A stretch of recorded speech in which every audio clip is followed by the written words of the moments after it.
Hey everyone, welcome back to Every Second Counts podcast. My name is Tom Ettinger. I am your host, and we are on episode 7, and it is titled HeroStock with Jason Steiner. I'm extremely excited to have him on, Marine, doing great things in the veteran community. So without further ado, I would like to welcome everybody, Jason Steiner. Jason Steiner, welcome to the show, brother. What's up, man? How you doing? I'm doing outstanding. Good. So tell me more about Jason Steiner and how you began your military career. So it's kind of actually a funny story. I never had any intention of going in the military. I had family that was in the military. My dad was an officer in the Army, National Guard. I had an uncle that served over in Vietnam. My grandpa, he served in World War II. So there are a lot of backstory there with the military family. It was never really on my radar. Started working construction when I was 18, working with my dad for just a guy down at a local town here, and realized I really wasn't going anywhere with life, and I was kind of unsatisfied where I was at. And I got a postcard in the mail that said, "Hey, give me 15 minutes of your time and I'll give you a free set of dog tags." And I was like, "Cool, man. I think dog tags are badass. So yeah, let's do this." And recruiter comes down and he's like, "Hey, what do you like to do?" And I said, "Well, I rode bulls. I love shooting. I love archery, and oh, we got a team for all that. Whatever you want to do, man, you sign the dotted line. You can be on whatever team you want to be on." I'm like, "All right, cool, man. That sounds cool, but you still don't have me. Like I still just want these dog tags. You can pound sand at any point in time." And so he knew that he was losing me. He goes, give me a couple minutes. He runs down to his car. He grabs the dress blues and brings them up, and he goes, "Slip them on, button them up, and see what you think." And I walked in the bathroom. I buttoned them up. I was like, "Dude, sign me up. Like, these are awesome. I want a set of these." And so I did. I signed the dotted line that night. I was supposed to ship September. This was probably March timeframe that I signed. I was supposed to ship September. I go through the prelim stuff. Everything checks out good. He calls me up in early May and he goes, "Hey, we got a slot May 12th. You want to go?" I'm like, "Yeah, cool. Well, let's go. Not realizing May 12th is Mother's Day. He picked me up on Mother's Day of 1996 to take me up to Omaha to fly to San Diego. Joined, got in there, did boot camp, ended up being an 1833 Amtracker. So amphibious assault. We hauled the crunchies around from ship to shore and bounced them around in the back of the track, tried to smoke them out with the diesel smoke. Did that for 2 years, about a year and a half. And then I got moved over to the landmine clearing platoon. So we had 1,500 pounds of C4, 3 rockets, and we'd bounce it around in the back of the track and pull up to the concertina wire. You launch the rocket, lay the C4 down, hit the button, and blow it all up. And so that was a pretty cool gig. When I was in, I had a great staff sergeant. My first platoon, I had a great staff sergeant. I had a great sergeant that I was under as my section leader. They both really watched out for me, kind of took me under their wing. And so I got qualified to be a marksmanship instructor when we were over in Okinawa for 6 months. Oh, okay. And so they needed a marksmanship instructor. The guy was EASing, and so they grabbed my staff sergeant, ended up moving up there when we first got back. And he grabbed me and pulled me up to be the marksmanship instructor for our battalion. So last 2 years, I got to train 1,100 Marines and corpsmen on rifle and pistol. So that was kind of my time in the service. I wanted to re-enlist, stay in as an MP, go baseline MP, because I knew that I wanted a family. And there were some issues with the career recruiter for the retention. And so I ended up getting out. I moved back to Nebraska. my brothers all do flooring, so I jumped into the flooring business with them. Started my own business in January 2001. And then 2019, I actually got involved with nonprofits. That was kind of my first good experience with veteran services outside of, the military. I had kind of a bad experience when I first got out and pushed away from anything veteran for basically 18 years. Got approached. We got to jump back before you even go further, because I feel that is not just a personal thing, but I think that's a thing that happens to a lot of people. They do their first tour, or in my case, I retired. But once you get out, there's that isolation period, Right. or there's that just I can't acknowledge it, but I've seen it a lot, to where people do their first tour, they get out, but then it's like it's different, because that transition is only known by that person that got out. Right. Because that's a different set of eyes, because like I was talking with someone the other day, that's a very difficult journey once you get out of the military, because no one is there. There's classes, there's nonsense, and especially when you got out pre 9/11, and being in garrison in the Marine Corps, all you had was a bunch of old salt dogs who, it was just garrison and spit, shine, iron, and it wasn't the Marine Corps that we would know for the next 20 years, what it would drastically turn into. And I think the process of people coming out, that taste that you described, I think that turns a lot of people bad. If you don't mind me asking, what was the exit plan when you were getting out? When I was first getting out, I was planning on coming back here and going to school. I got married when I was in my second year of being in the military, to my wife that we've been married 24 years, 5 years, something like that, somewhere around there. After 20, we just go, it's been another year. Yeah, right. 20 something. Exactly, 20 something. No, we the day as we were coming back, I took about a 3-week drive back. We went through Vegas, Grand Canyon, Tombstone, just kind of toured our way back. We get to Vegas and the wife goes, "I don't feel good." And we found out that she was pregnant when we got back here with my son. So I was like, well, we're going to, I'm going back to go to school, learn something. Then she wanted to go back to California, and school got pushed off. You had a brand new baby. I had to pay for that. And so I ended up jumping into the flooring business and just kind of have done it ever since. What was the reason for, besides, trying to be PMO, besides trying to just go the MP route?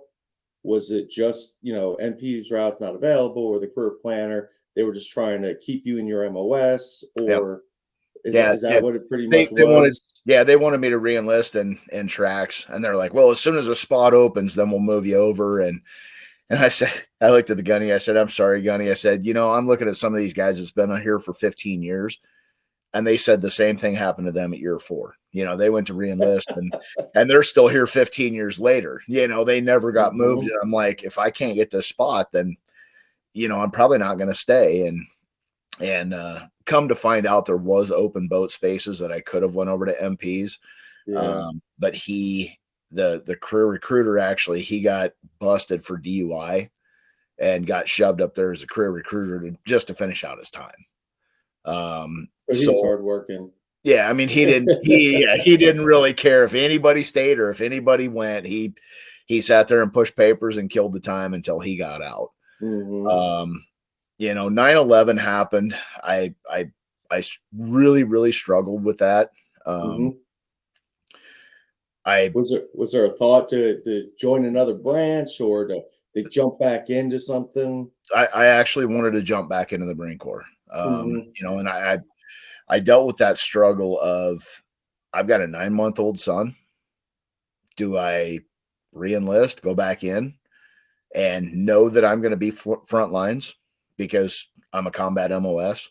Mm-hmm. Do I play it safe, stay home, raise my family? You know, I've done my 4 years. What, you know, and I struggle with that a lot, and I still do. You know, there's Oh, I agree still a lot. completely. Yeah, I dealt with the same thing. As soon as I got back from Afghanistan after my first uh, 4 years, it was, boat spaces, reenlisting, and it's like, what do I do now?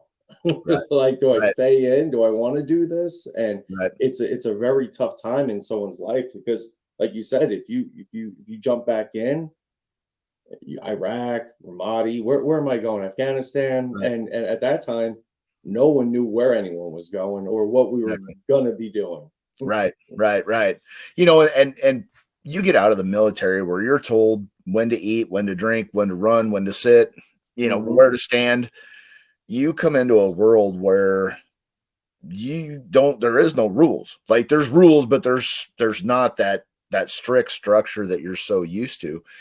And I really struggled with that. That was probably actually the hardest part for me was when I got out and seeing that you don't have to be up at 0500 to go for a PT run at, at 0530 and you're eating chow at this time. And so it was really a struggle for me.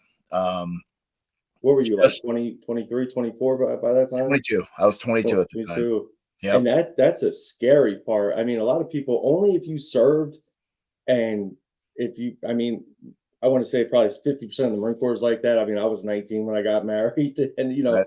but 19 with a mortgage, and you only know this much of what the Marine Corps told you. You know Right. what I mean? And I think once you get out, I mean, I just retired 2 years ago, in March in 2021, and it still kind of feels like I'm 18 because the walls have come down, and Right. it's like I have options now. Right. Right. You have This to is figure out how to weird. navigate the real world and not Hmm. have that person above you telling where you got to be at this time. And um, so yeah, I mean it's a huge transition when you step out of that Absolutely, super structured place into a world of basically chaos.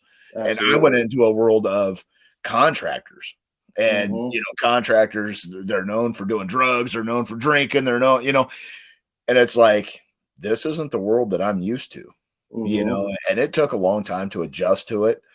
Um, and I mean, I have now, but there's still times when I look at it and I'm like, why didn't I just stay in?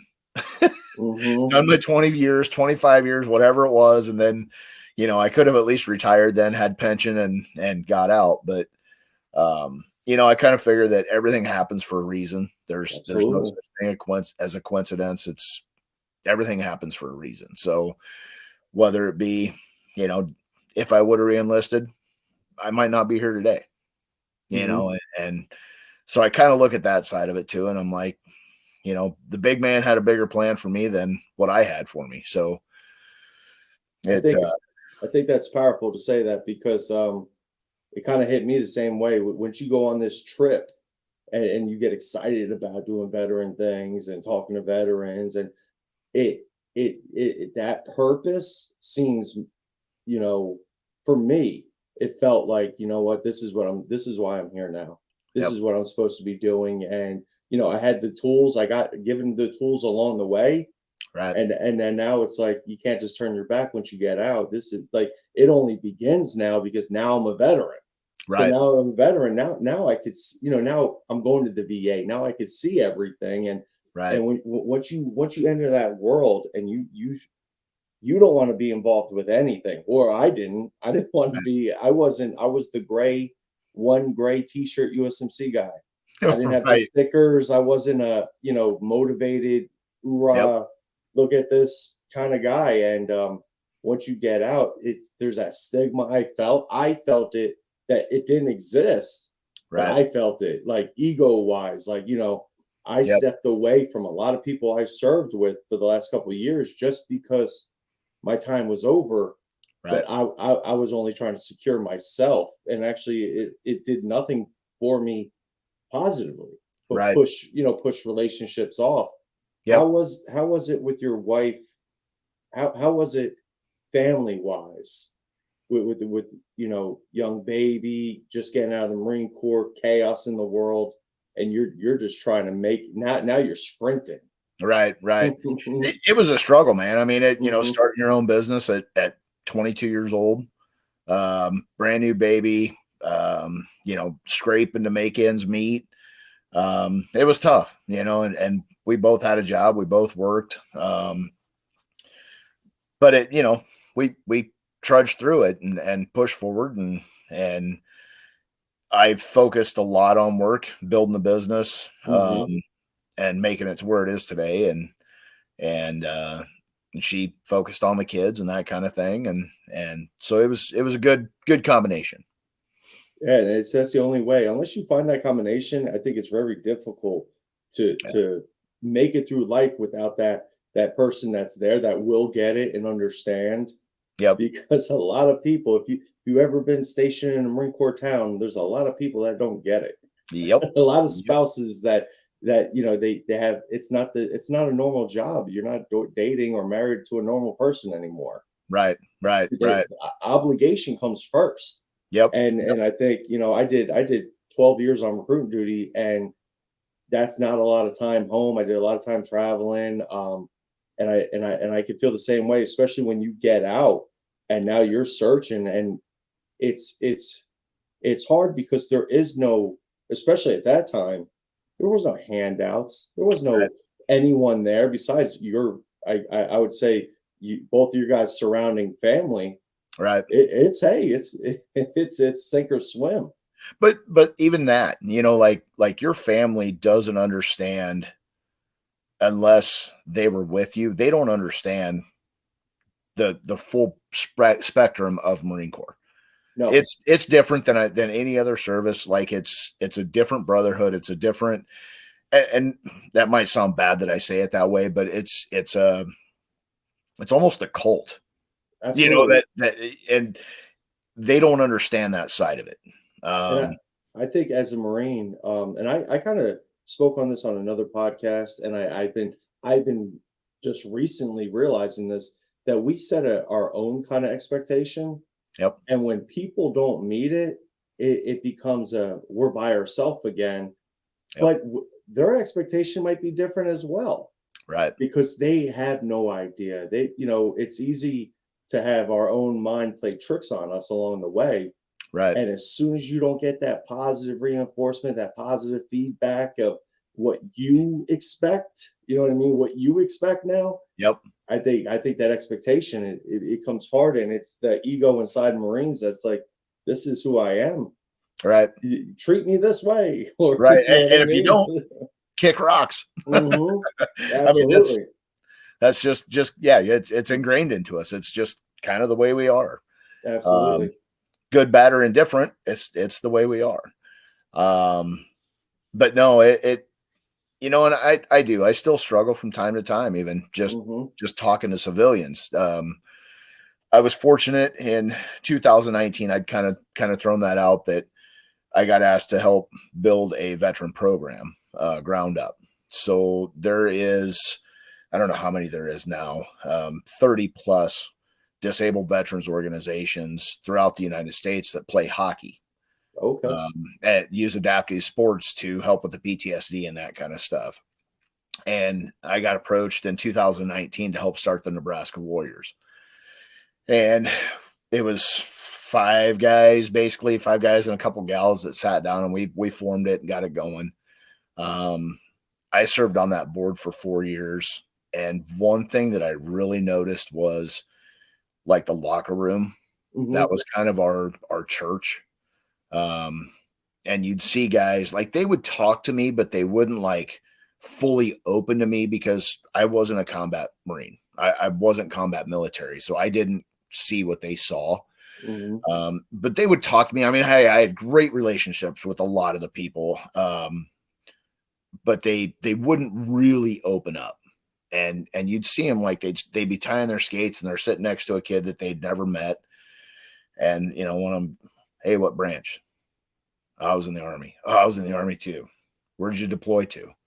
Oh, I was in, la la la, Afghanistan. Oh, dude, I was there too. When were you there? Mm-hmm. And they start creating this bond of, I can talk to this guy because he saw what I saw, and he was in the same mix that I was in. Absolutely. And that was, to me, that was super cool to start seeing that where, these guys, I knew they had more to tell. I was never going to ask them. If it ever came up, great. If not, that's perfectly fine too. We're sitting around having beers. That's all we're doing. But it was super cool to see that. And that kind of, it pushed me to serve more, to push harder for the organization, try to make the organization better for that purpose, because I knew that there was something in there that needed to happen. How was the reception with you guys trying to build this team up?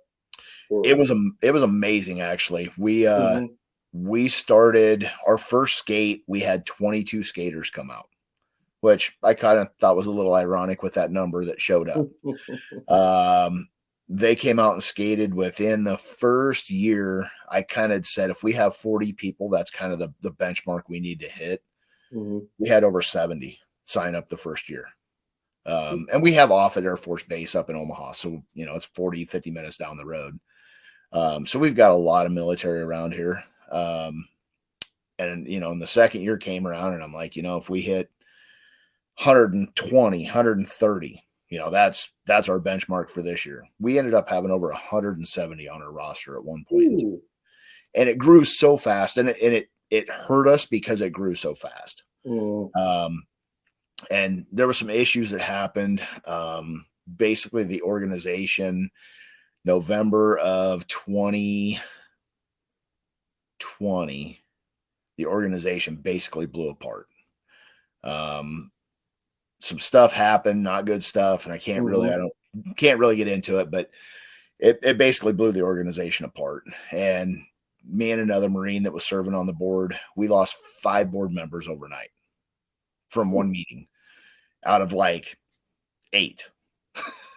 And so me and another Marine I was a VP of hockey, he was a VP of business. We basically started piecemealing everything back together and trying to figure out exactly what happened, with certain stuff. And we've put it back together. We've got a new board in place. They're headed the right direction. They're starting to rebuild. I served on that board for 4 years. January 1st, I actually turned in my resignation this year. I'm still the presidential advisor, but I'm not an active member of the board. But it actually created HeroStock from everything that was kind of going on. And now I'm going to kind of transition into that, but better you than me. Right. So we had, I saw a need where we needed to be together off the ice too. Like when you're running a nonprofit, you're chasing the dollar, you're trying to find the next sponsor, you're running events, and that kind of stuff. You're always in the spotlight type stuff. And I had one of my guys come to me, he goes, dude, we need to do something where we're not in the spotlight, where we can just hang out.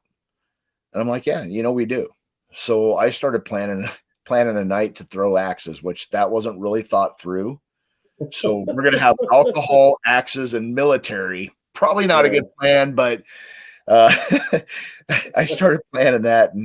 And I had a neighbor that lives 2 doors down from me. He's a Marine, and he came down to me one night and he goes, hey man, I got a band that wants to come in and play for us. He's go, would you be interested in putting something together on that? I'm like, yeah, let's do a 30, 50 people, throw some fire pits out, roast some hot dogs, marshmallows, listen to some music, hang out. And so I got a hold of the guy. I set up a date for October 22nd, which here in Nebraska, you don't know, it's either 80 degrees or you're standing in 4 foot of snow. Hey, I'm in Arkansas. I get that. It'd be freezing in the morning, 70, almost 80 degrees in the afternoon, and then could be snowing in 2 days. Right. Exactly. It's same here. So it's like, well, we're going to roll the dice on October 22nd and see what happens. And 2 days later, he comes down and he goes, hey dude, I got another band that wants to come in and play. Like they love the thought of doing this. So I got all the details worked out with them. And I was like, let's make an event. let's do something fun, do something to where we can invite more veterans than just our group. Now I have to ask you this. What Yep. experience do you have in any of this? Because it just gives me anxiety just I to have, think of someone's like, we need 10 fire pits or or anything just blows my mind. How does you go from the hockey to you explained how it went, but personally, how does that now you're an event, you put on events flying by, overnight. flying by the seat of my pants, brother. That's how it happens. It You're has you're caused it, you're a concert promoter now yeah, overnight. right. It's caused many sleepless nights. Hmm. And last year's event, I was like, it's a one-off deal. We're going to do this one time. It's just going to be a night to hang out, but there was a lot of logistics that went into it. I had to Absolutely. raise, it was like 60, I think our budget was $6,800. I had to have porta potties there. I had to have insurance for the event. I had a food truck come in. We had to have all this stuff donated to us for prizes and raffles and a place to do it at. And I had a buddy that he's like, hey, I got a friend that has 20 acres with a shed, really nice shed. Let's do it out there. So I was like, okay, that's off the plate, one thing down. And so I ended up just basically spent 45 days hustling my ass off trying to put everything together because I virtually did it by myself last year. To do the first HeroStock. The first HeroStock, and it was Vetstock last year. It was Okay. strictly for veterans Hmm. and their families. And we had basically it was on Facebook for 3 weeks as a event that we posted. Hmm. I went through my phone and hit every single contractor or business owner that's in my phone and was like, hey, I'm planning on doing this. Is that something you might want to be part of? And That takes a lot.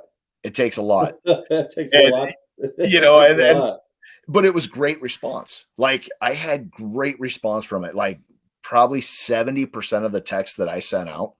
Like I didn't have a flyer. I didn't have anything. Like legit, I was explaining what it was through a text and hitting send. This is And like Field of Dreams.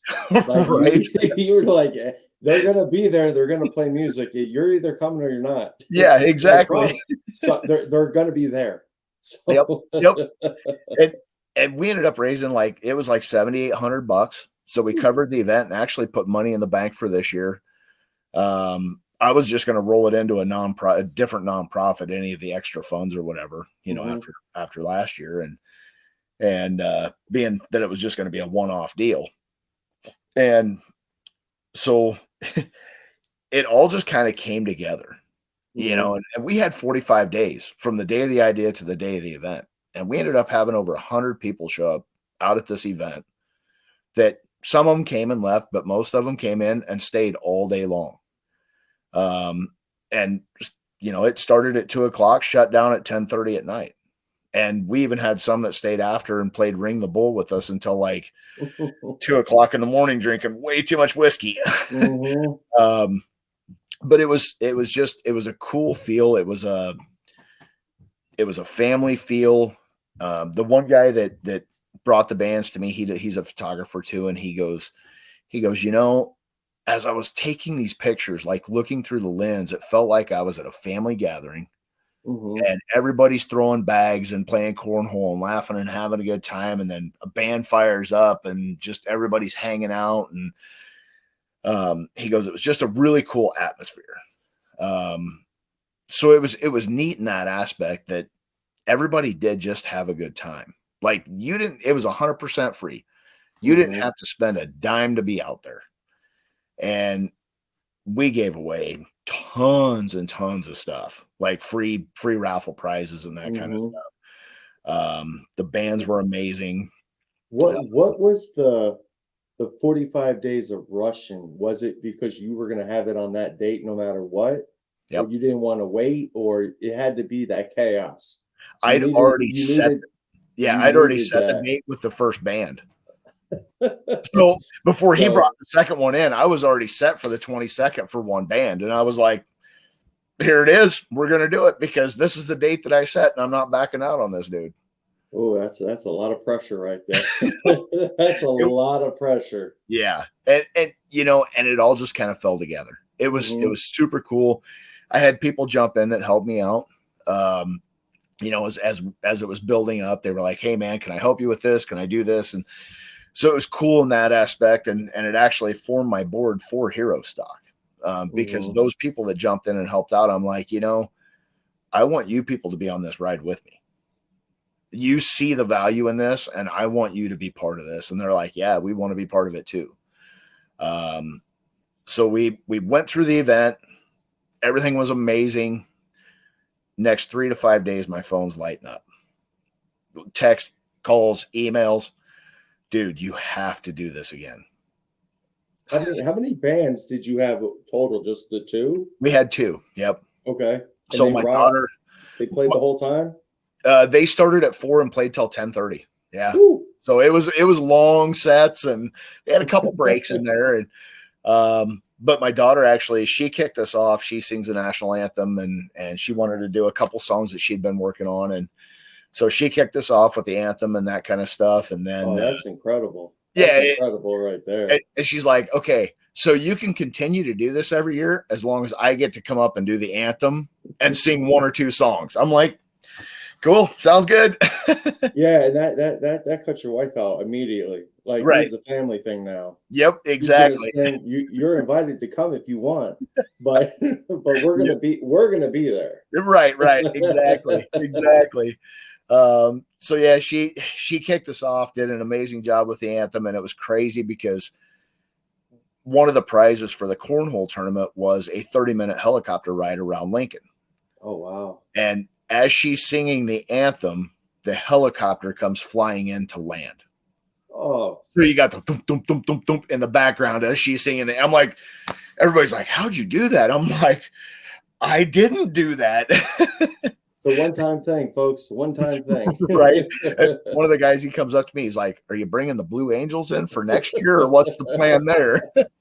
And I mean, it's just literally the whole night kind of went like that. Like there was no snafus. Like everything just went so good. So yeah, the Pete Butler, he's a great guy. He's from Western Nebraska. He does a lot of throwback Johnny Cash, Waylon Mhm. Jennings, that kind of stuff. He was our first band, Sheila Greenland Band, which is a local band here in Nebraska. She came in with a 4-piece or a 5-piece band and played for like 2 hours.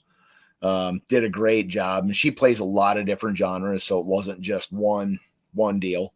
Mm-hmm. So it was a good time, and you know, at the end of the night, everybody just, there was hugs, people were shaking hands that never met, you know, a lot of talking. But as I was planning the event, one of my thoughts that kind of came to me was, why don't we highlight the veteran nonprofits? Because people may not know. Like, until I got into the veteran nonprofit world, I had no idea what all nonprofits there were out there. You know about Tunnels to Towers, and you know about the big national ones, Mm-hmm. but you don't know a lot of your local ones. And Yeah, it's not until you get involved and you see, wow, there's a billion of them. right, and that's what it was. I was like, Mm-hmm. even at the event, there were 3 groups at the event that I never knew even existed, and they heard about it on Facebook and showed up. That's beautiful, right there. And I said, here, you've got 2 minutes each. Give an elevator speech of who you are and what you do, and if you want them to contact you, how they can contact you. So they got up there. Each nonprofit gave their 2-minute elevator speech. People have joined because of Vetstock last year. People were joining some of these other groups and working with them and that kind of thing. And it created a lot of bonds, not only through the nonprofit stuff, but just person to person, created a lot of bonds. People that had never met before, they're hanging out now at concerts or at the bar or whatever. Mm-hmm. So that was kind of a cool piece of it too. But then, as it kind of wrapped up and I was like, okay, I'm done with that event. We can figure out something else and move forward. My phone's blowing up and they're like, dude, you got to do it. Mm-hmm. So I end up grabbing Jesse, Cindy, and Tim, which were the ones that kind of helped me out last year. And I said, you guys want to do this and make this a yearly event? And they jumped on board right away. They're like, most definitely, let's roll with it. So about a week after the event, we started planning this year's event. Ooh. And no break. I mean, it was just roll right into it. Let's get it going again. And I mean, to put on a show like that for 45 days and have an amazing thing, you want to catch that lightning as fast as you can. Yep. and that was kind of our thought process too, was absolutely, it was a cool deal. People loved it. Let's roll with it. So we started planning. Jesse Cunningham is the vice president of Wheels for Warriors USA. They're a local nonprofit here in town, but they give veterans motorcycles throughout the United States through their group, refurbished, and they do a great job. He's my event director, and he has a lot of contacts. So he reached out to a couple bands here in Nebraska and was like, hey, this is what we're doing. Would you guys be interested in coming in this year? And they're like, yeah, let's talk about it. So we signed the Blue Collar Band out of North Platte, and they do 70s, 80s rock, country, rap, whatever you can throw at them, they can do it the way it sounds. They're just an all-around band. They can play. And then we signed Dylan Bloom Band, which is a guy out of Grand Island. He's a great performer, really engages the crowd, a lot of fun. And it led me to Dean Schaefer Productions, which is going to be our light and sound guy this year. He's worked with like Morgan Wallen and, some of the big name guys. So he's coming in to do the lights and sound for me. Yeah. Yeah. Okay. Okay. It got kind of interesting because then I found Guitars for Veterans and Guitars for, I don't, who they are? I mean, yeah, I saw her when she was on the Contagion Taylor podcast. Yep. So they're actually going to come in. They're going to be our first band up. They're going to play a little bit just to kind of highlight what their group does. Play for us a little bit, and then Blue Collar will come in. They're going to do their thing, sing for a 90-minute set, 2-hour set, whatever. And then it was kind of a cool deal the way I got him, but I signed Scotty Hastings to come in and perform this year for HeroStock. Now, that's amazing. That's great. I know Mike and Eric from the Contagion Effect. They love some Scotty Hastings. Yep. How is that? Because he is a country singer on the radio, veteran. How do you pull that off? I called him out on the Contagion Effect. If you're going to do it, surprise is the best way, I would say. Right. I found him on Facebook. And I did call him out on Contagion Effect though, but found him on Facebook and I sent him a message and I said, hey dude, this is who I am and this is what we're doing. And I sent him the link to the event, and he texted me, I don't know, probably a day later, and he's like, hey, here's my number, give me a call. And we talked. I was working on a job site. It was like 11:30 at night, and I'm talking to him on the job site, and he's like, dude, he goes, I want to be part of this. He said, that sounds amazing, yada, yada, yada. And just an amazing human being, just so down home, good hearted dude. And you ever watch a story and it's just like everything this dude does turns to gold. It's crazy. From going to playing minor league baseball, gets shot 10 times in Afghanistan, competitive archery that shuts down, grabs a guitar. We're going to start singing. And, now he signed a deal with Black River Entertainment. And I'm like, but he just a super good human being. So I'm super excited for him to come in this year. I've actually got him hooked up with a hunt out in Western Nebraska with one of the veterans groups that I'm with. They're like, we want him to come out and hunt with us. So I got him hooked up with a hunt, but no, the lineup this year is amazing. it should be just a killer time. We've still got the cornhole tournament going on. It will have prizes for, the top couple places. We're going to do a silent auction this year. We've got some really cool stuff coming in for the silent auction, and any proceeds that are raised during the event will go into the bank account for next year's event to make it bigger. So we're 100% volunteer, nonprofit. All the money goes back in to grow the event. How many bands are you full for the event already? Or we are full for the event this year. Yeah. Okay. So we basically have the venue until about 10:30, and then we have to start tearing down. So we're going to have them kick off at 4 and go until 10:30. We kind of limited it this year because we're still doing the paperwork for the 501c. I got really fortunate. I'm working with a marketing and media company here out of Lincoln, Nebraska called Unanimous. They have been amazing. They've helped with the tiered system for donors. They've redone our logo. Just been amazing to work with. And we thought, being the second year, this is kind of be our springboard year. It's either going to go up or it's going to go down, one of the two. Absolutely.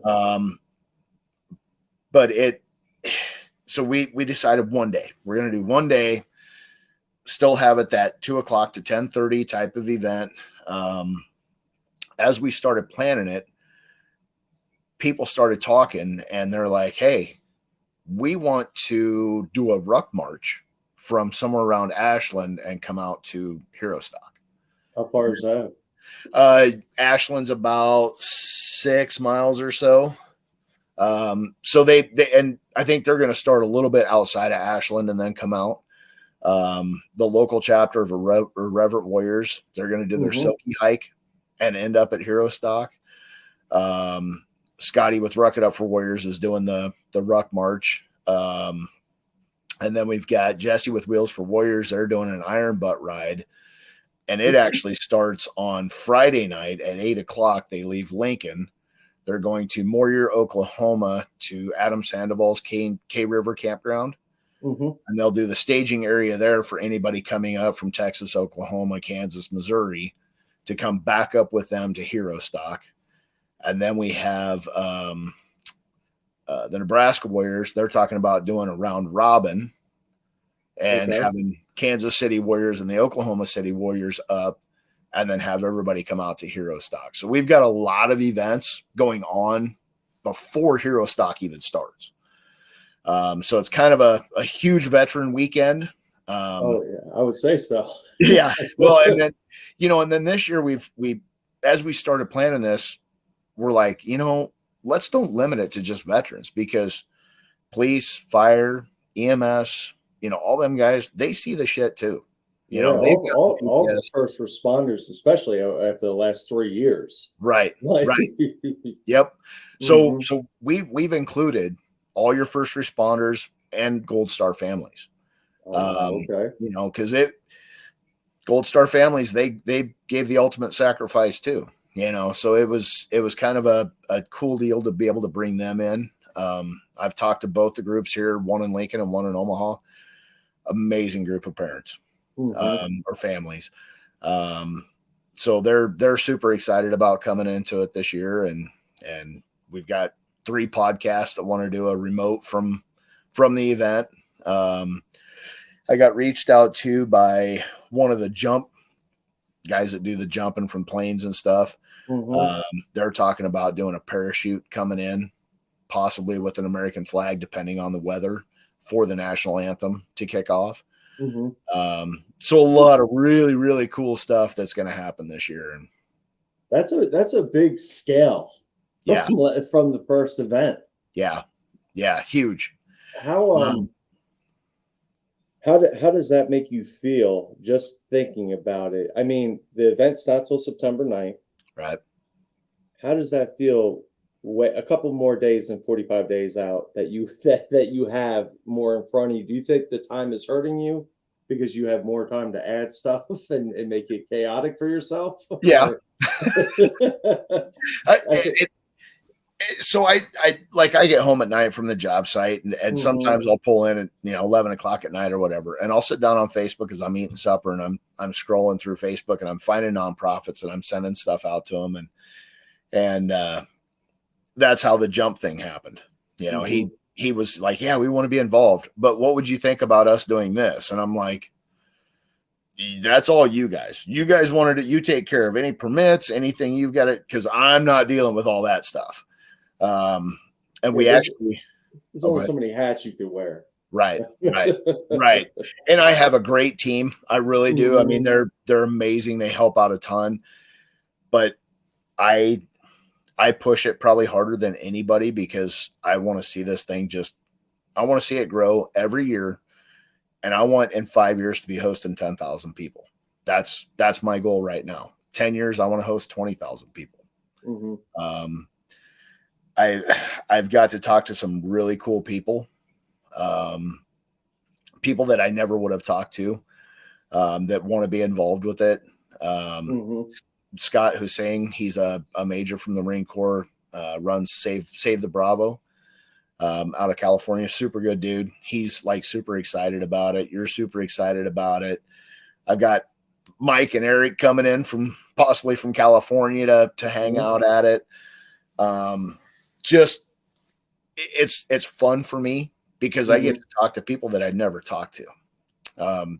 Scotty Hastings. I never would have got to talk to Scotty Hastings if this hadn't been part of it. Shannon Book. I reached out to Shannon Book just the other day too and talked to him, and he's talking about coming in for next year, for the event next year. So it's a lot. It's a lot, man. And it's stressful. It really is. There's a lot of, like, I've done my job long enough that I have a lot of time during the day to think while I'm actually working. And I had to download notes in my phone because, like, I would think of something, and then by the time I got done with the job, I'd forget about it. I think that's a common thing because I do that myself because I'm not gone. Yep. And then I'll take my phone out to write it in my notes. And by the time I pull up the notes, it's already gone sometimes. And I'm like, what was that? Yep. What was I thinking about? and I'll record it. Like, I'll just hit the record button because usually my hands are just all dirty. So I'll just hit the record button, talk into it. And, 2 days later, I might pick up my phone and look at it. I'm like, what the hell was I thinking? That's a dumb idea. Or, that was a pretty good idea. We might want to talk about this, and it's just like, I put a lot of stuff into my phone as I'm working and thinking and that kind of stuff. And one of the things that we came up with this year is, instead of doing a 50-50 raffle where the house keeps half of it, we're going to do 100-0. Woo. So it's a $10 buy-in. You buy a business card, you write your name and phone number on it. You drop it into the bucket. At the end of the night, we're going to draw one name, and that one name gets to either give all the proceeds to one organization or split it between however many they want. Oh, wow. And, and I got my thought process on this is okay, you get 1,000 people that show up and everybody chips in $10. That's $10,000. You hand $10,000 to a brand new nonprofit, that takes them from barely scraping by to, holy shit, we can actually run our whole year off of this. Absolutely. And I think I give you props because Marines doing public math is something that's uncommon. I do not do public math. I'll come back to you with a number, but I'm gonna work it out upstairs until I'm out of the scene and then write it down and use my calculator. But I did it on my phone calculator when I was in the green room. But no, man, and that's the kind of thing that I'm looking at is the network side of this, whether it's person to person, a veteran to a cop to a fireman, whatever, that connection. But then you've also got these nonprofits that are coming in and setting up tables that's displaying, hey, we're Guitars for Veterans. You guys want to learn how to play guitars? You take a 10-week course through us and we give you a guitar at the end of it. And that's kind of the idea behind this, is to be able to push those out so that everybody can see. Because when I got out, Oh, Go ahead. I'm sorry. No, I'm sorry. Go ahead. You got I was out. just saying, when I got out, I knew of the Legion and the VFW. That You know, was it. that's it. And I couldn't Mm-hmm. join the VFW because I wasn't a veteran of foreign wars. So, Really? yeah. I Yep. don't even know if I could join. If I don't even know. I've never. To be honest, I've done training at VFWs and stuff. Like we rented the buildings, right, but I don't think I've ever been in one and had the little $2 beer or whatever they have. I don't. I right, don't think I've ever been to one. yeah, yeah. So I actually tried to join. We've got a great one here in Lincoln. They're Probably like the VA. You walk in and it's everyone from Vietnam, and you just sit down. right, and so I knew those too, and I'm like, that was kind of my push off. I was like, nah, I don't want to be yelled at when I walked in this building. I don't want part of that, and so that was my pushback from anything military. I didn't have military plates. I did nothing military. I could see that. That's I believe that's the black eye, either the VA or it's always something nasty at the end of your tour that you should be, the thought process should be a lot different and positive. Right. Vice a negative experience with anything, especially you served. Right. You're one of the 1%, and I think we've lost as a country the respect and the honor of those that serve. Right. And it just becomes, I think now it's like we have a military, but we don't care who's in it, how it's occupied, how we're using it. Yep. And it's just not as celebrated as it once was. Right. I remember when we came back from Afghanistan, we were like, oh, they're going to be a parade for us. We were just talking, but like, right. You think, hey, and then, when you get back to the world is the same. Right. Unless you're outside, unless you're, in the civilian world, you don't see anything of what a veteran could see going into the military, and especially coming out, because I feel coming out's where we're left to the wolves. Right. When I got out, they handed me the DD-214 and said, thanks for your service. See you later. That was it. I mean, I didn't have classes. I didn't have anything. It was literally, here's your DD-214, kick rocks, pound sand. Yeah. The classes only make it more confusing. I'll tell you what, because I'm sitting there just looking around, because I had a plan to not do anything when I retired. I was like, this is my plan.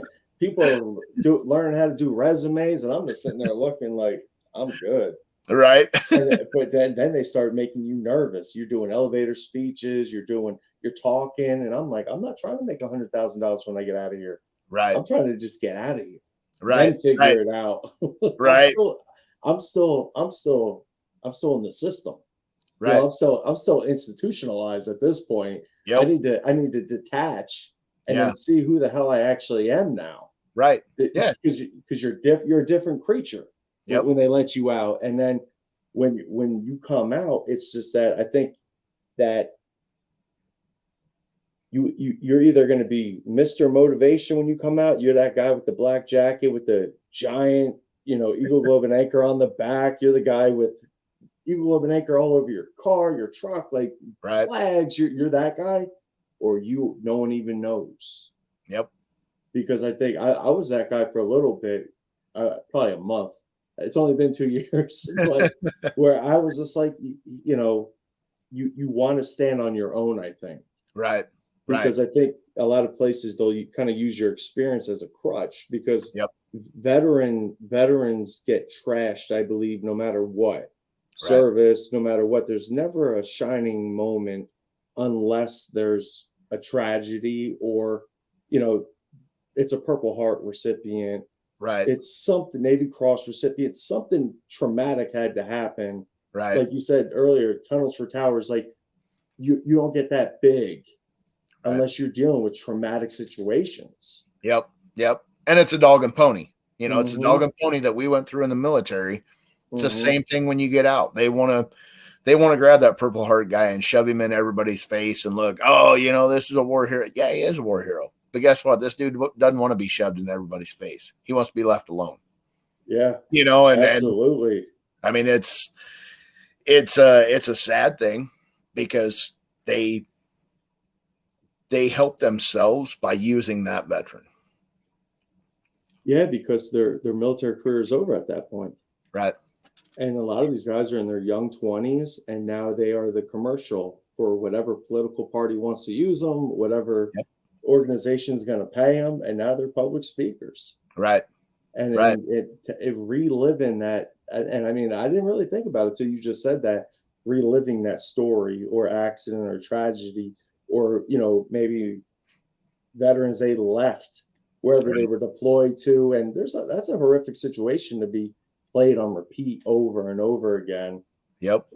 It's not easy, but I think veterans, and I want to ask your take on this. I think veterans are the only people that are going to stop mental health problems, veteran suicide. I believe veterans are the only people that are going to stop it. 100%. I actually had this conversation. Guy that runs Deuce Outfitters Ministry, one of the groups that comes up to HeroStock. They came up last year to Vetstock. I just looked them up earlier. I just started following them. I'm going to get involved with that guy. Amazing. Like just an amazing dude.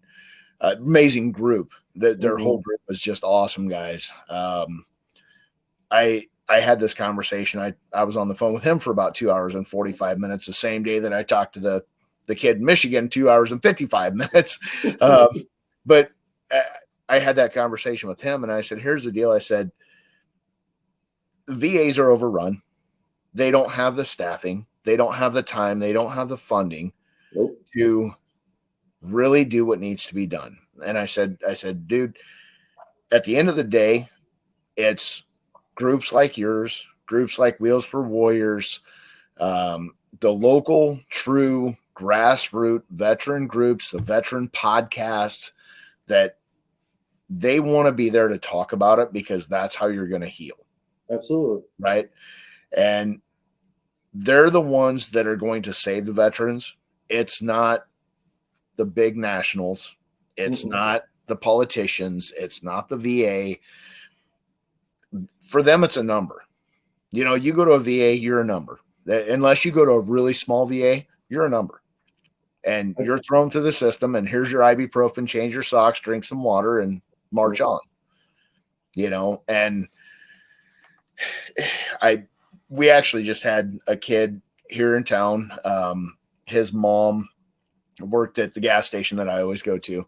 And I saw that she posted on Facebook that he'd actually committed suicide with alcohol. And I'd been pushing for years to try to get him to come out to the Warrior stuff, try to get him involved, and he literally drank himself to death. Veteran? What's that? Her son was a veteran? Yeah, he was an Army veteran. I think he did 1 tour in Afghanistan, maybe 2. But he was detached from everything. Like, he wanted nothing to do with the world after he got out. And I tried reaching out, and he wouldn't talk to me. He wouldn't have anything to do with it. He wanted to be left alone. And it's unfortunate, that it ended up that route. But, the thing is, we won't be able to save them all. At the end of the day, you can't save them all, but I'm going to do the best that I can to help as many as I can, and if it's 1 per year, that's 1 less per year, and if it's 10, if it's 20, then, that's 10, 20 that's not doing it, and it's a sad situation. And, everybody says the number 22, and I think that number is very skewed. Oh, absolutely. The other part of the conversation with Deuce, and, he said, we've got states that don't have to report. So that doesn't even go into this tally, and the drugs and alcohol, if it wasn't done, weapons. Yep. I mean, there's so many different alcohol related, type stuff that isn't reported within that number. And he goes, to be honest with you, the data that I've seen, you're probably looking closer to the 100 to 120 a day. And I was like, huh. And he goes, you want to hear an even scarier statistic? 1 in every 3 kids of a veteran that commits suicide will commit suicide. Wow. And that's reality. And I believe that's what they hide. That Right. they'll never give a realistic number. Right. Because I believe in, especially the world we're in now, you bring that number up, they'll shut down the damn military. Yep. And they'll blame the military for it. Right. 100%. They won't blame. Like, I don't think, after many conversations I've had recently, I don't think we've even seen close over the last 20-year war. We'll see. I mean, for generations, I think this is going to bleed out bad because, especially with the COVID, people they kicked out that refused the shot. Just, I think the military's taken the back seat and has been replaced by everything that's not important. Yep. Everything else is not important. I mean, we're tippy-toeing to a war right now, and people are making dances on TikTok. Right. Like it's like, and I've done it. I feel if the hard part about, for me, I don't know how you feel about this, but the hard part about getting out in front and talking about veteran suicide, mental health, and just being there for veterans is it's very therapeutic, but it's a Debbie Downer. Like it's not the most positive thing to talk about, especially to just normal people. Right. They won't understand, all the scars are unseen, the conversation that they've been forced to play the game the whole time they were in the military. You're never going to get over ego. No one's going to tell you the truth because, as I believe, you have to perform like an actor when you go to medical because they don't believe you. Yep. No one's ever going to believe what's really wrong with you. And that's why you get the Motrin, change your socks. You get that get back to work thing because we don't actually want to know something could be wrong with you because then if someone's comfortable being okay with, dealing with mental health and, I dealt with a situation. Right. If we make it intimate and we make it personable and we make it like family first, like the military promotes, right. I think we'll have a different military and we wouldn't have the problems we're having, but they can't have that. Right. Right. Yeah. And even like I talked on the two drunk dudes when we were, when I was on their podcast, we kind of talked about this and Donald's like, he goes, I didn't talk to my family. He goes, because I did this so that they didn't have to deal with it. And, and that's one of the bad things is veterans don't want to talk about what they had to do and what they had to see and let their family understand it. They want to keep it down because they don't want them to have to deal with it, Absolutely. and there's the stigma of if you're broken, you're fucked up. Absolutely. And you don't want to be the broken one. No, because there's that stigma that I believe that's that military stigma. I know, especially being a Marine, you don't want to show weakness. You don't want to show that you have feelings and emotions. And I believe once you allow that to come out, like I've been breaking the shell the past couple of years and trying to just evolve into like, I'm okay with, I don't have to be a tough guy. I don't have to be, what I could be whoever I am. And it is what it is. Right. Until a lot of people get there, and it's hard to get there. Right. You have to have a traumatic situation. You have to have something, someone to intervene, someone to get there. Because like you said, that guy, some don't want no help. Right. They want to be completely isolated, and they're the people that we have to touch and reach out to the most because veterans are the only people I believe that speak the language.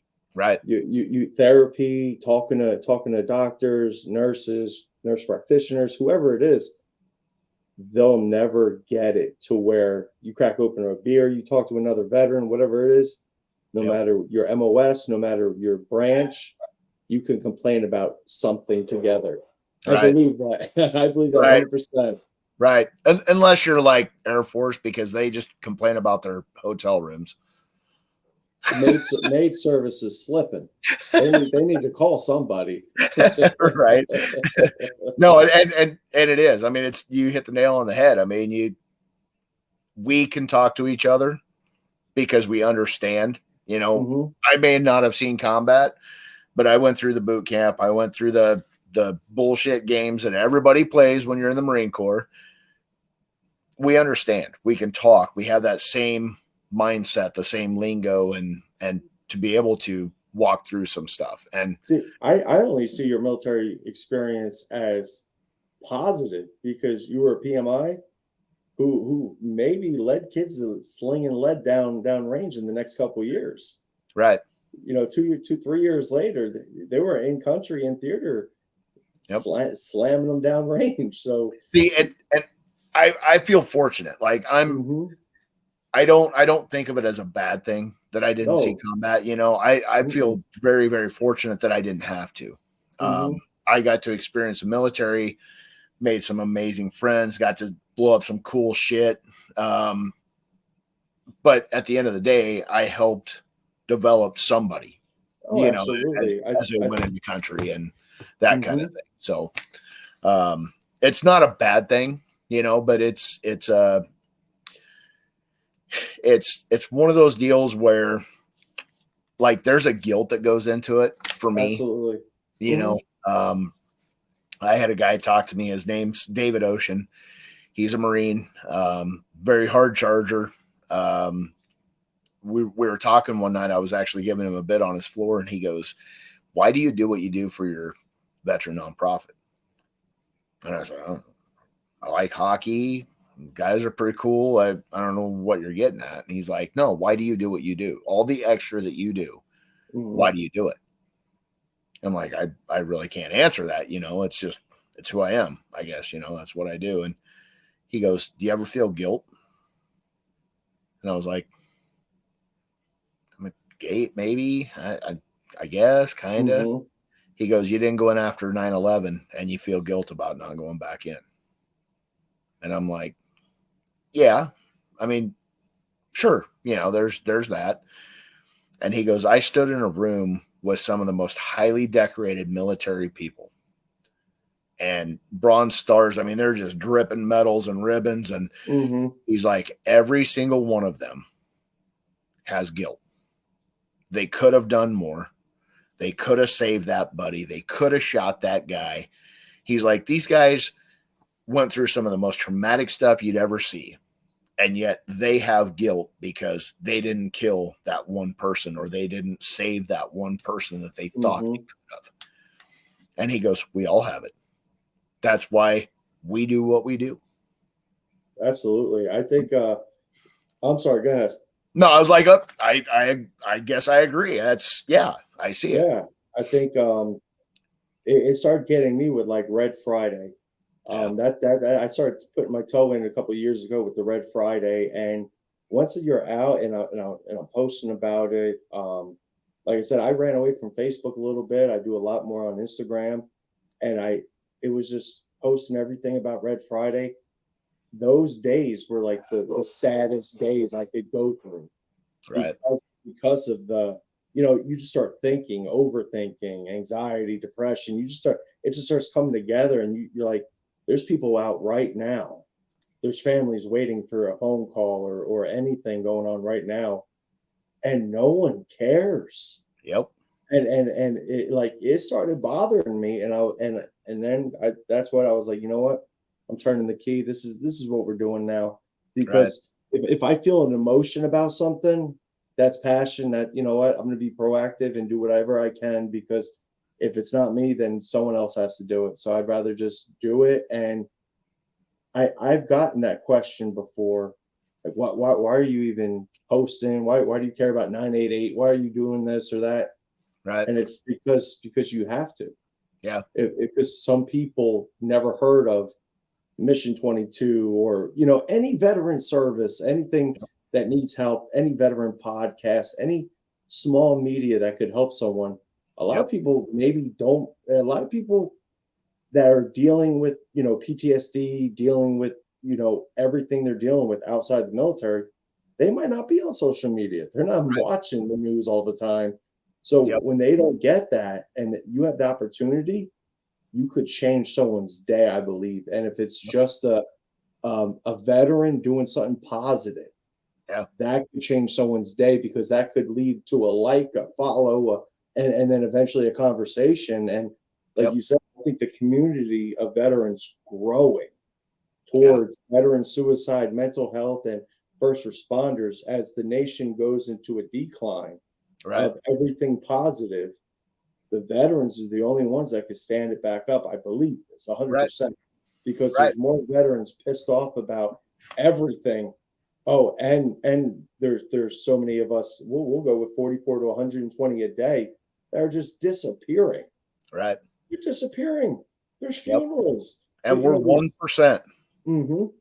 1% of the population, and you have that many suicides per day.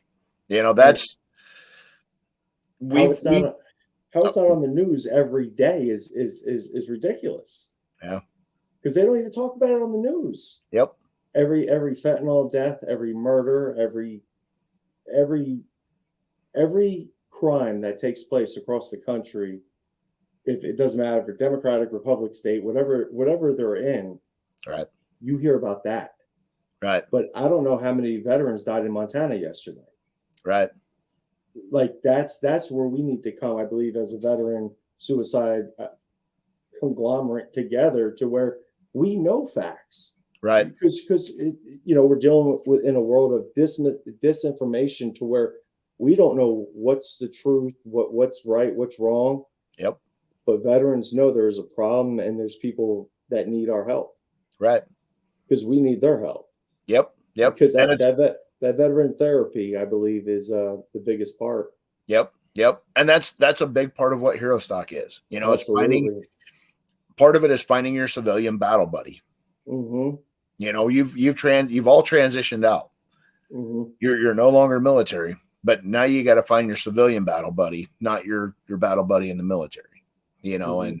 and that's a huge thing is reaching that person that needs that battle buddy on the outside. How do you feel when I ask you, how does it feel putting on something that celebrates the second annual celebration events?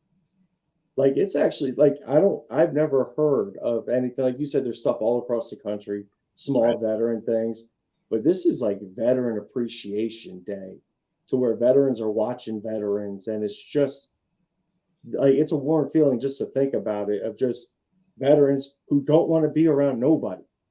Right. Don't want to talk to nobody, don't want to be bothered, don't want to travel. Yep. But they all want to come to one location and just be together. And to me, that's super cool. Absolutely. You know, to be a piece of this is completely amazing to me, you know, and like I said, it was a one-off night, you know, and it has now turned into something way bigger and way more of a vision. You know, the vision has grown with the growth of it. The amount of people that want to be involved with it, that want to be a part of it some way. It's overwhelming. Honestly, it really is. At the end of the day, it's really overwhelming. Because like we got reached out to by a group out of Texas, the band, their name's Lockjaw. They're a heavy metal band. Never heard of them before. And dude hits me up on Facebook and he goes, dude, I want to be a part of this. He goes, we want to come up and play this year. Lockjaw, huh? Lockjaw. Yep. And I was like, well, if that ain't a vet name, I don't know what else is. Right. But I'm like, sorry, dude, we're like booked out for this year, you know? And so we kind of talked about the event and how it started and how it's grown and that kind of stuff. And he goes, so next year, would you be open to a 2-day event? And I'm like, can I get through the 1-day event first and see how it goes? But I'm like, you know, talk to me. Let's talk this out. So he starts talking and he goes, my wife's a veteran. We got 2 veterans in the band. He's like, I want to be a part of this. He goes, I've been a concert promoter. He goes, I've sold tickets. I've lined up, you know, venues, that kind of stuff. He's like, I want to be a bigger part of this. And he goes, how about next year you do one day of like country and 80s, 70s, 80s rock, and the next day I bring in the bands and we do a heavy metal set for the second day of the event. And I'm like, okay. And he goes, well, like our friends are Drowning Pool and Five Finger Death Punch and Breaking Benjamin. And I'm like, what? Hey, you're throwing some fairly large names. And he's like, yeah, I've been doing this a long time. And when people say that, you kind of take it with a grain of salt. I've never met this guy, talked to him one time on the phone. So I was kind of like, yeah, we'll think about it. It's a good idea. I like the idea. Let's talk about it, expand on it, that kind of thing. And scrolling Facebook the other day, they're on tour right now with Drowning Pool going through Texas. So I'm like, okay, dude's legit. So it's like, it's those kind of things where he's not a veteran, but he sees the positive on what this is and how it can help out. And he knows these numbers that we've been talking about. Mm-hmm. Anybody that has a veteran around them knows the 22 at least. Mm-hmm. He sees it. He sees the need for it. And he's like, I want to be a bigger piece of this. And next year we're looking at possibly 2 days and doing a 2-day festival out of it. That's beautiful. And I had a kid I reached out to up in Michigan. He's right on Lake Michigan. He runs Primal Outdoors. They do fishing trips for veterans, hunting trips for veterans, and then camping and survival stuff. Brand new nonprofit up there. Super good dude. He actually pitched the idea to me to possibly come up to Michigan and do a pre-party next year and have like 2 or 3 bands, put them on stage, do a pre-party up there, a kickoff party for HeroStock, basically, and kind of showcase what we're doing down in Nebraska on a smaller scale. And I'm like, he's like, what you need to do is get a bus. Exactly. We need to know the venues you plan on booking. Right. Well, and their VFW up there. So their VFW sits right on Lake Michigan. Oh, I bet it's beautiful. Backs up to the water. And he's sending me pictures and sunset pictures. And I'm like, dude, you're killing me, man. Because this would be an amazing backdrop. I promise you don't want to come to the VFW by me. I don't know if it's abandoned. I don't know. So Michigan has the good VFW. Right. At least one, Mm-hmm. And but yeah, dude, it was, so he kind of put that into my head as, maybe that's a possibility. I've always wanted to keep this kind of local since we started talking about it. I've had multiple people ask me, are you going to take this national and do it in different? I'm like, man, I've got a daughter that's a junior this year in high school. Next year, she's going to be a senior. So we got all that stuff going on. I'm running my own tile company. One-time thing. Yeah. This was a one-time thing. Exactly. And now it's like, God, are we going to take this thing national? Are we going to do this pre-party in a different state every year and then have the HeroStock back here be a 3, 4, 5 day deal? I don't know. I don't know where it's going. All I know is it's growing really fast and getting a lot of traction from a lot of people. Some big name people that want to be behind it, that understand what we're doing. So it's a really cool deal and I'm super excited to be a part of it. I think it's one of the best things I've heard in a long time. I'm grateful I had the privilege to break down bread with you and find out more about it and everything that went into it, because for people that don't get it or that are listening, veterans don't get together like that in a massive, and there's nothing uniting. It's usually some kind of endurance, some kind of strength thing, or some kind of, it might be a concert that you see veterans at, but there's nothing like this that's as magical that unites veterans. And it's just for positivity and great things to happen to you. And I think it's meant to be when things just flow together, when Right. things just lock in and the puzzle pieces just come out of nowhere. I think it's meant to be, and I think 2 days is not long enough Right. for I, next year. I really think we could be seeing, 3, 4, 5 day type festival. I mean, we may end up being the veteran Woodstock Mm-hmm. or the first responder, hero Woodstock. I really don't know, and we kind of played the Vetstock off of that Woodstock, was the original name, and now the HeroStock, where we've included everybody else into it, the first responders and Gold Star families, and it may end up being a 5-day, 7-day, camp out type. I don't really know where it's going to go. I think it's very dangerous. I think it's very dangerous because especially veterans, especially those leather dogs out there, those Marines, all these people, once it gets bigger, Right. I mean, it's already big, Right. but once it gets bigger, I don't see people not wanting to be a part of it or to go or like Right. the response that it could have. It could turn into something completely incredible, and it's celebrating veterans. Yeah.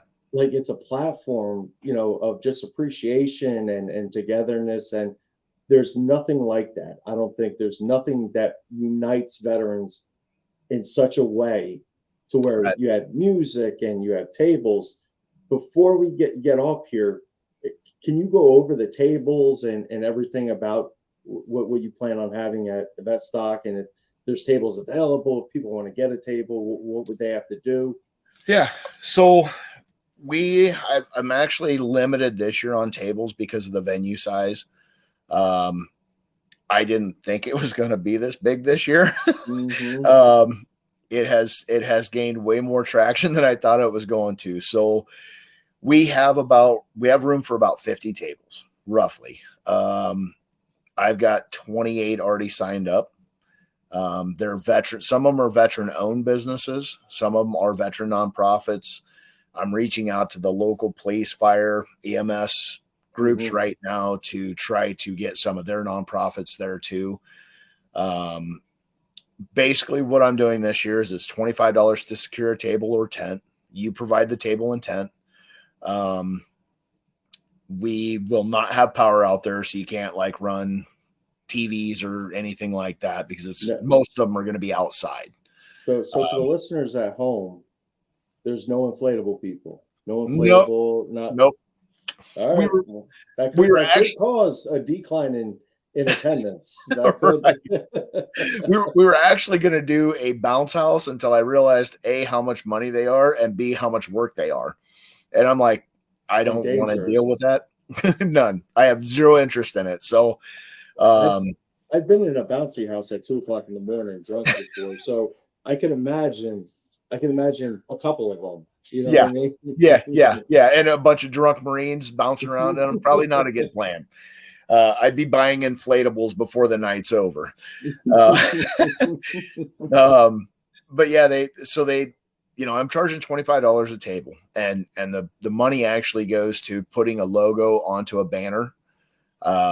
If we have 50 tables that pay for a logo, that will actually create 2 banners, and it's a way to highlight all of the nonprofits that are at the event this year, or the profits, for profits. They can reach out to me through either Facebook or through our webpage. We just got our webpage up. So there is a link on there where they can ask questions. It's www.herostock.org. Okay. The Facebook page is just HeroStock. If you look it up, it should pop up. The event page is HeroStock 2023. Okay. So you guys people can go on and see, kind of what it is, the venue, that kind of stuff. Get kind of an idea of what we're doing outside of what we've talked about on the podcast. But yeah, dude, it's a great way, and they can sell merch, they can hand out flyers, they can, anything like that is up for grabs. So the one thing that we ask is that they don't push people to give donations.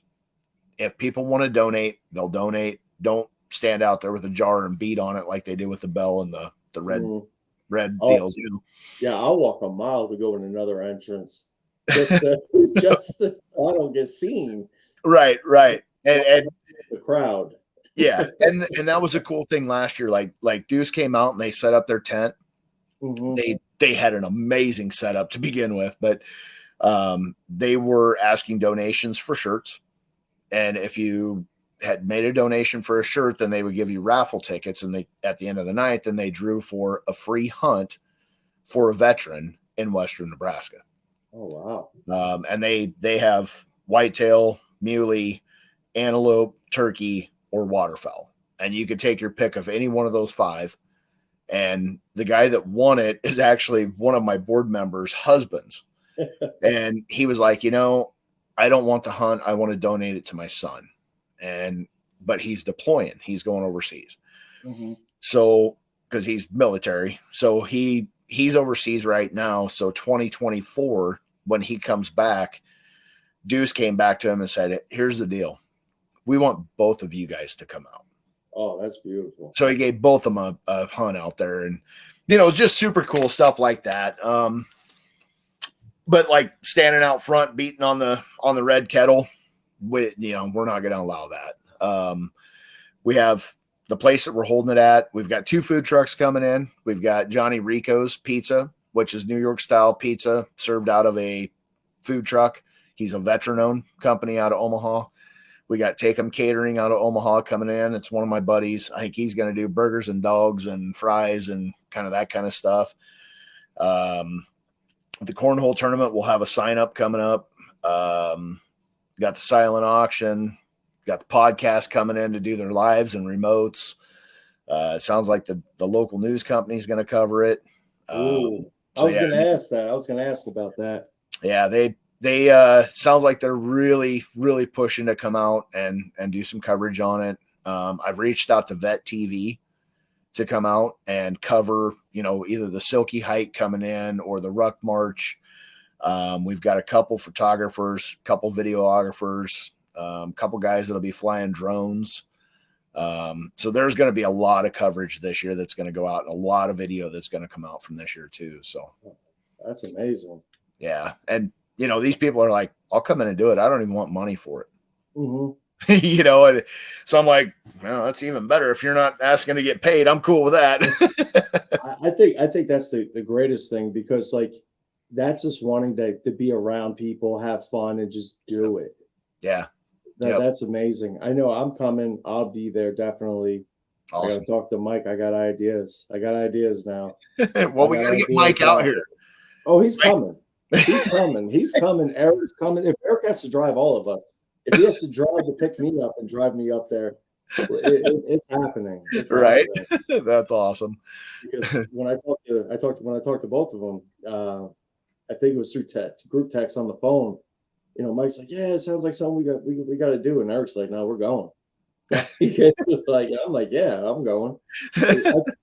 He told me about HeroStock. I was like, "Yeah, that's amazing." Right. Like it's the coolest thing I've ever heard of, because there's nothing that I feel me personally being there, right? Just the environment of just veteran world. I just think it's the coolest thing ever, because everyone there doesn't care what branch you were in, what rank you got out at, what tours you did, or what your damn MOS was. Yep. It's that you're a veteran, you're there, and you're part of the family. Yeah. It's a beautiful thing. And I commend you on doing it, because I think it takes a lot of responsibility. You went from one rock to a mountain in your pack. Yeah. Yeah. It has, and it takes a village, Absolutely. like I said, I'm super lucky with the team that I got. They're 100% behind this. They want to see it grow. They want to grow with it. I'm very fortunate, and kind of the one thing that I've tried to do is build this with people around me that know more about stuff than I do. to make this successful, so we brought in the media marketing company to help us with the algorithms on Facebook and how to post stuff and how to hashtag stuff, because half the time I don't even spell right. So like they're writing part of my post and I'm putting them out and that kind of thing, because otherwise it'll have 5 FUs in it and, that kind of, because it's military language, and somebody stole my red crayon and I'm going to go cry. So absolutely. But no, it's a really cool deal. And I'm curious to see how integrating the first responders into is going to kind of play out this year. I'm thinking it's going to be just kind of across the board. Everybody sees it at what it is. And it's just going to be a good time and hanging out and meeting and greeting and, and that kind of thing. And the networking to me is probably the biggest portion of it. Getting to meet, guys like you and Guitars for Heroes and having Deuce back in this year and getting to see them guys and hang out with them and that kind of stuff too. So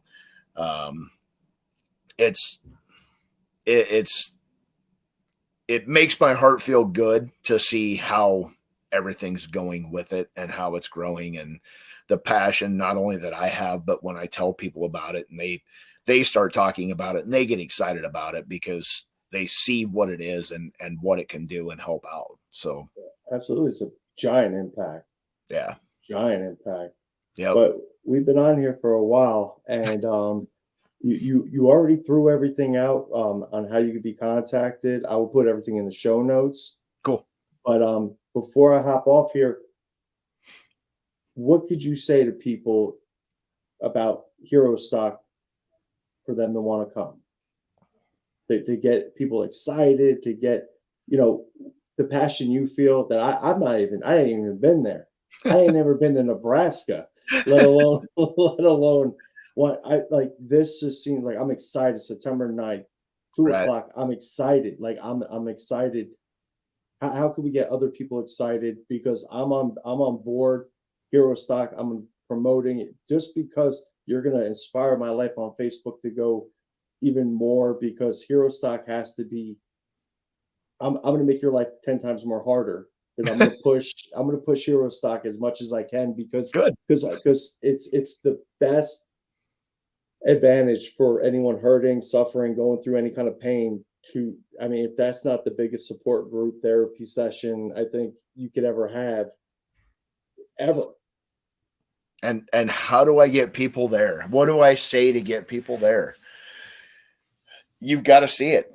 You just have to come out and see it, because it's hard. You can't explain it. You can't understand the amount of, and I'm going to sound kind of weird here, but the amount of love that's there, the brother and sister, the brotherhood, the camaraderie, the family. That's what this is, and it's 100% free. You're out nothing but time to come out and check this out. Do you believe it wouldn't be as successful if a Marine wasn't in charge? Well, of course. Just don't let my board hear that, because I got 2 Navy and an Army guy. So, but no, it's really, you've got to see it, man. It's what I saw last year inspired me. I wanted to do it again, but it wasn't until everybody pushed me to say, hey, you have to do it again. It inspired me to see people hugging, like yelling at each other across the cornhole boards about freaking sailor. Oh, you damn chair force. It's just the bonds that were made there last year that made me want to push this farther than one night, and make it a yearly event, and see it grow, see how many people we can get there, see how many people we can help, and we may not know, how many people we help, but if it's one, that's one less that's going to do it, and I think the people you have involved, it's therapy for them. It's help veterans that are involved. I think, I think every step someone could take in this universe of veteran suicide, mental health awareness, anything veteran, to help a veteran, I think that just gives you extra energy, gives you extra. It's inspiring to say the least. It's a sense of service. It goes back Absolutely. to that sense of service, and I'm still serving my veterans, Hmm. and it makes me feel good. It helps me heal. It helps somebody else heal, and that's Absolutely. at the end of the day, that's what we're all trying to do, man, because we're living in a jacked up world right now, and Hmm. and we've got to stick together because we are the 1%. Absolutely. So Well, Jason, I appreciate it. I have to have you on again the closer we get to September 9th. So definitely. everyone, if you haven't booked your bus ticket, your plane ticket, your Uber ticket, whatever you need to do, it's going to be in Nebraska. What town again? Ashland, Nebraska. Ashland, Nebraska, That- September 9th, 2 o'clock. Be there early if you want to be able to watch the Silky March, the Rucks, the motorcycles, the fly-in, the veteran fighting in the parking lot. Right. You The never know what's going to happen. I mean the tailgating. I'll get there on Monday. We'll begin tailgating. I think it's going to be ridiculous. But if you're listening right now and you haven't already, make sure you go to Jason Steiner. Go to his Facebook page. Every awesome veteran company that he talked about today, he has shared links on there. Just scroll down and you'll see all the discussions and all the posts that he have shared already. And make sure you tell somebody about HeroStock. We're months away, but 45 days, as you said earlier, could go come extremely fast. Right. Yeah. Just So, reach out to us. That's the biggest thing, man. If you got any questions, reach out. If you need to talk and you want to fucking bullshit about the sky being blue, dude, I'll talk to you. mhm. As you can see, an hour and 36 minutes into this, I can talk. And Yeah, I'm dangerous, man. I looked at the clock and I was like, uh-oh, because I was like, we could just keep going like right. flawlessly. Exactly. But man, I appreciate it. Thank you for coming I on appreciate for everything that you're doing. I mean, I think it's historical, if anything, and I think it's only leading to bigger things for HeroStock in the future. Yeah. Well, and I appreciate you having me on. Let me talk Yes, about sir. it. It's been Absolutely. great chatting with you. I've been Yes, excited sir. for this podcast after watching Contagion and seeing you on there. And Hmm. um, but yeah, it's going to be epic. It's going to be an epic deal. So Absolutely. So, hey, if you're not there in Nebraska, Matt, what was it? What was it? The Ashland, city? Nebraska, Round the Bend. Ashland, Ashland, Nebraska, September 9th, 2 o'clock. If you're not there, you're going to miss it. This has been the Every Second Counts podcast, HeroStock.